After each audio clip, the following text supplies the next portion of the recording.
Hey everyone, welcome to a new video here. We're going to be talking about the super quick-fingered riff, one of the most difficult blues riffs of all time in my opinion, of Stevie Ray Vaughan's, called Scuttlebuttin. Now what makes this riff really difficult in my opinion is the pure precision and speed of it, really.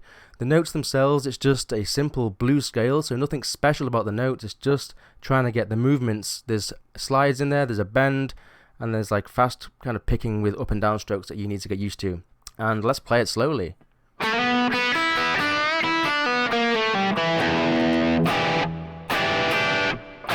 And that's really it, but we change the chords as we go along. Okay, just their typical blues chords there. Now my guitar is tuned to E, but in the original, and how Stevie Ray Vaughan used to play anyway, was tuned down a semitone.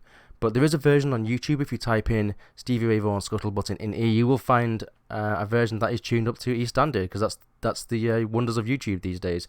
You can get anything pretty much.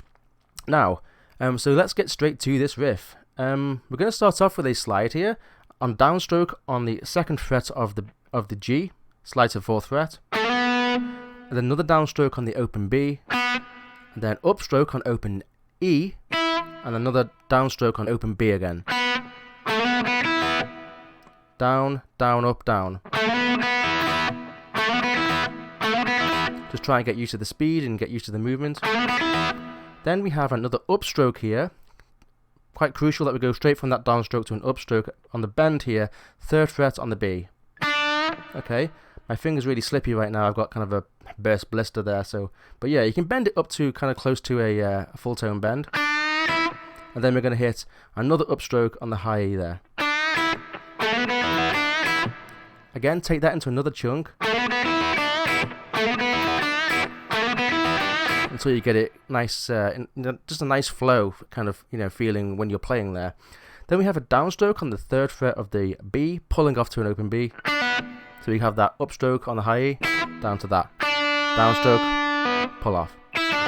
Then we have another downstroke here, although on this particular note you can use either a down or upstroke to see what works better for you. I tend to use a downstroke when I'm playing fast. And it's the 3rd fret of the G, slide to the 2nd and open. Slide to the 2nd, pull off to the open. Now we have an upstroke on the 2nd fret of the D, that E note there, and then the open low E. Okay, make sure you get that nice up and down there. Just get the feel of those last few notes. After that, by the way, that E you can ring open, like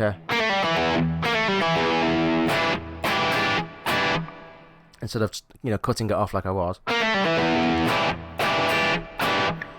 And then we get into this chord here, which is an E7 sharp 9. Usually you'll see it played up here. It's otherwise known as the Hendrix chord.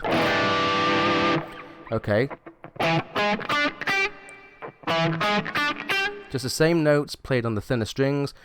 Obviously down here because we're closer to where the riff is actually being played, so we want the chord to be down here ideally.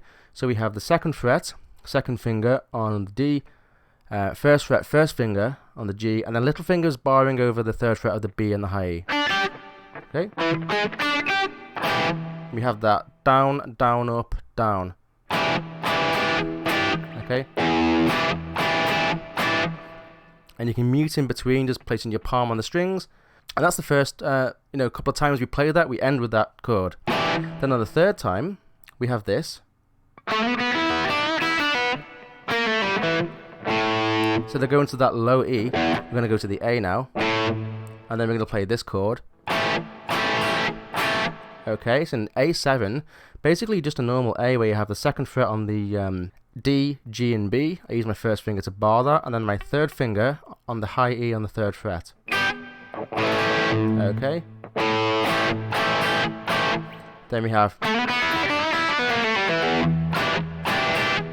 back to that. Then we have this.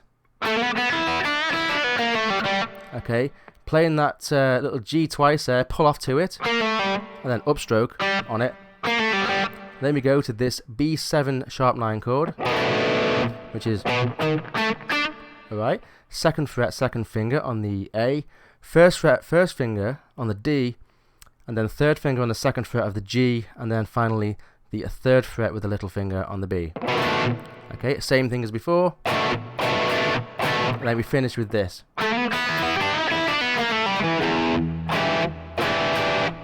back to the E again.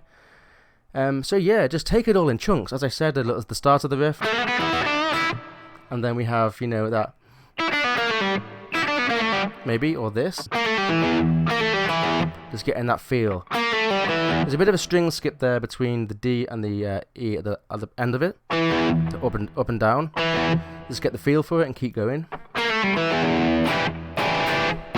Then practice it with the A. And then this with the open G played twice.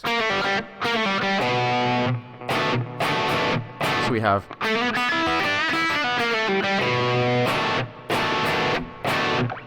And then finally, again ending with the E on the end. And sometimes when you play it live, you might do something like this. Okay. Which is 2nd fret here on the B, and then 3rd on the high E, bent up slightly. And then we have the same thing that we did before.